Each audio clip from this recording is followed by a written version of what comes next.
Новые сельские амбулатории с современным медицинским оборудованием, ремонт размытых недавними паводками дорог и мостов и даже покупка дров. Все это вопросы, которые успели прозвучать во время сегодняшнего визита губернатора Пермского края в далекий Гаинский район. Оттуда только что мы получили репортаж Владимира Черноусова. Это вот кабинет раннего выявления, да? Смотровой, он же онкологический кабинет. А фельдшер прошел обучение? Да. Ранним утром в сельской врачебной амбулатории поселка Усть-Черная «Высокий гость». Это один из объектов программы развития Пермского края, сформированной в соответствии с запросами жителей.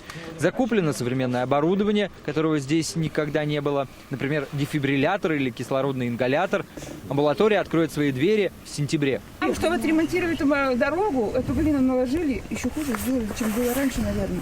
А это уже встреча с жителями Сёйвы, что выехали встречать губернатора на дороге. Благодаря последней, размытой недавним паводком, их поселок неделю был на слуху. На месте губернатор дает поручение главе Минтранса разработать проект укрепленного моста. В следующем году помочь муниципалитету привести дорогу в порядок. Вы тогда сделайте, чтобы не только мосты, да, не только поврежденная часть, а чтобы в целом был в порядке, да, и нормально проезд был.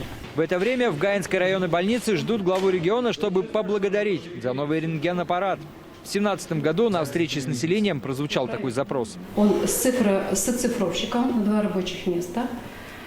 Позволяет онлайн снимочки, которые получены здесь, направлять сразу к специалистам. В поликлинике все тот же кабинет раннего выявления онкорасположенности. С начала года 1000 пациентов осмотрено, у одного из них найдена патология. Ну, конечно, я беспокоюсь, да, уже возраст и все равно, да. Надо лучше раньше обследоваться, чем потом страдать. Весь калейдоскоп местных проблем и вопросов обозначился на организованной встрече с жителями в Гаинском доме культуры. Прозвучало многое, от жалоб на мелких коррупционеров до удивительного. Людям лесного края не по карману дрова. Конечно, эти вопросы, которые там 20 лет копились, да, просто сейчас что-то начало решаться, и поэтому у людей большой запрос. Но надо этому запросу соответствовать.